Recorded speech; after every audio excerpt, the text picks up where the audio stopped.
Assalamu alaykum. Aujourd'hui, le sujet est Dieu existe sans endroit. Dieu a créé cet univers et il a créé tous les endroits, le ciel, la terre, le trône, etc. Et il existe sans être dans un endroit ni dans tous les endroits. Dieu n'est pas dans le ciel. Il n'est pas assis sur le trône. Il n'est pas diffus ou répandu dans l'espace comme l'air. Il n'est pas proche ou loin de nous par la distance. Si Dieu était dans un endroit, il aurait des semblables. Or, rien n'est tel que lui. Si Dieu était dans un endroit ou assis, ou en haut, ou sur le trône, ou diffus dans tout l'espace, il aurait des semblables. Ce qui contredit le verset suivant dans lequel Allah dit « Laysa kamithlihi shay » ce qui signifie « rien n'est tel que lui ». Sourate Ash-Shura, verset 11. Ainsi, si Dieu était dans un endroit, il aurait des semblables. Et ceci contredirait le verset cité ci-dessus. Ce qui est dans un endroit a forcément un corps, un volume. Or Dieu n'est pas concerné par le corps.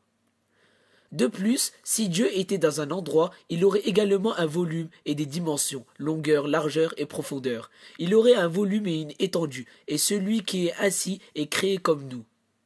Et a besoin de qui l'a créé. Le fondement de la croyance est appuyé par la raison correcte et saine.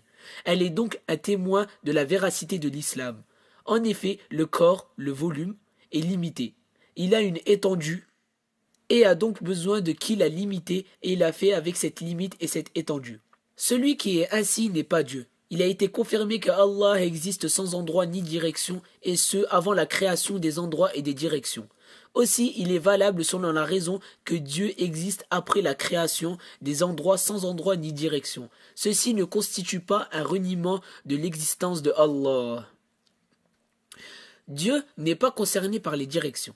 Parmi les paroles des savants illustres au sujet de l'exemption de Dieu de la localisation et de l'endroit, il y a la parole de l'imam At-Tahawi « La tahwihi al-jihatu as-sit kasa'iri al-mubtada'at » ce qui signifie « les 6 directions ne le circonscrivent pas, contrairement à toutes les créatures ».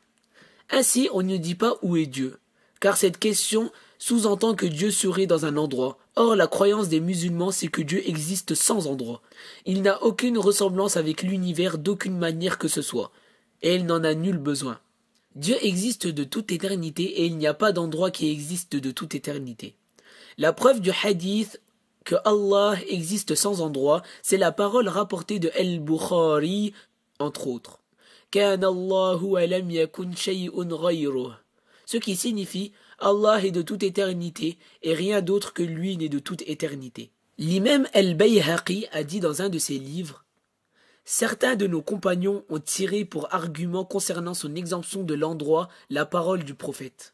أنت الظاهر فليس فوقك شيئا وأنت الباطن فليس دونك شيء ce qui signifie tu es al-zahir, rien n'est donc au-dessus de toi, et tu es al-batin, rien n'est donc en dessous de toi. Il a dit ensuite que Allah l'agrée s'il n'y a rien au-dessus de lui et rien en dessous, il n'est donc pas dans un endroit. Dieu n'est pas partout. Celui qui est partout est en fait dans tous les endroits. Or Dieu n'est pas concerné par l'endroit. C'est-à-dire que la raison saine n'accepte pas que le Créateur soit dans un endroit. Car ce qui est dans un endroit a un comment. Il occupe un volume et a des dimensions. Il ne peut donc être unique. Donc on ne dit pas que Dieu est partout. Dieu existe sans endroit.